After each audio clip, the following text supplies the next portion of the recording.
दोस्तों इस बार की महाशिवरात्रि क्यों है इतनी खास, यही इस वीडियो में बताने वाले हैं हम। दोस्तों इस बार जो महाशिवरात्रि 18 फरवरी को होने वाली है वो इसलिए खास है दोस्तों, क्योंकि इस बार महाशिवरात्रि के साथ साथ उस दिन प्रदोष व्रत भी है।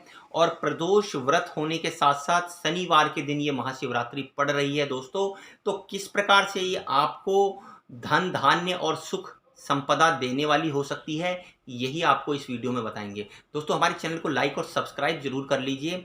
अब वीडियो को आगे बढ़ाते हैं दोस्तों और बात करते हैं। जो महाशिवरात्रि होती है, ऐसा माना जाता है दोस्तों कि वो जो फागुन मास की कृष्ण पक्ष की जो चतुर्दशी होती है, उसी में जो है महाशिवरात्रि का त्योहार जो है वो मनाया जाता है।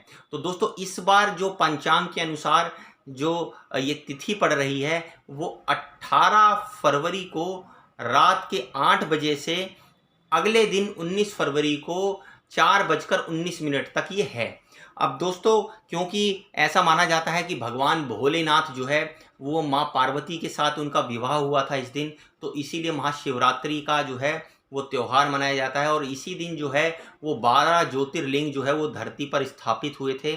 और अलग अलग तरह की दोस्तों मान्यताएं हैं कि भगवान शिव से जुड़ी हुई, जो महाशिवरात्रि के दिन जो है लोग अपनी श्रद्धा के अनुसार व्रत रखते हैं, पूजा अर्चना करते हैं, शिवलिंग के ऊपर जो है वो दूध और जल का अभिषेक करते हैं, बेलपत्र भांग धतूरे आदि से जो है उनको जो है उनका अभिषेक करते हैं और भगवान शिव को प्रसन्न करने की कोशिश करते हैं।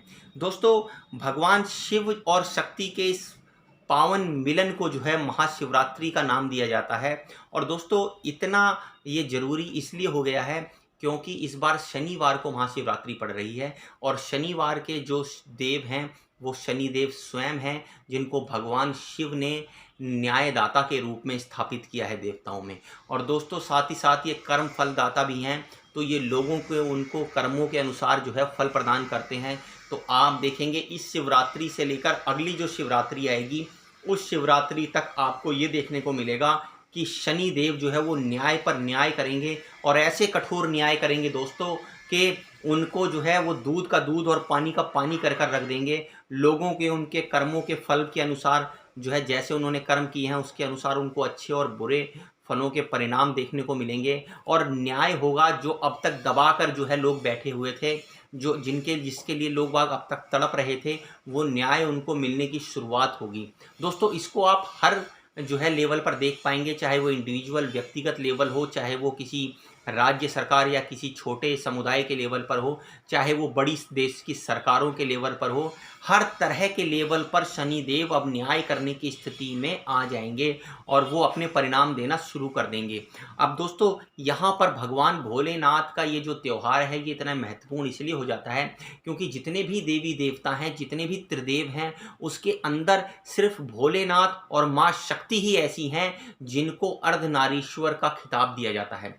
दोस्तों वही ईश्वर जो नारी के साथ मिलकर आधी स्त्री और आधे पुरुष के रूप में, आधे ईश्वर के रूप में जुड़ जाते हैं। दोस्तों भगवान भोलेनाथ को जो है वो इस पूरी सृष्टि का जनक माना जाता है और इस सृष्टि के कण कण को शिव तत्व ही जाना जाता है। उसके अलावा जो पूरे ब्रह्मांड में प्रयुक्त जो भी शुद्ध ऊर्जा है, जो शक्ति है, वही माँ शक्ति का रूप है दोस्तों। और ये दोनों जब आपस में मिलते हैं तभी सृष्टि जो है वो फलती फूलती है और हर तरह से जो है उसका विकास होता है।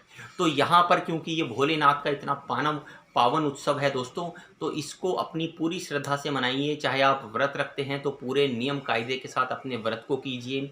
उस दिन जो है शिवलिंग का आप चंदन के साथ या किसी भी दूध के साथ जो है शहद के साथ जलाभिषेक कीजिए। और उसके साथ साथ बेलपत्र जो है और बेर हो गई और जो आपकी भांग धतूरे की पत्तियां हैं वो भगवान शिव को विशेष तौर पर प्रिय हैं, उनसे जो है उनका अभिषेक कीजिए ताकि वो जल्दी प्रसन्न हो।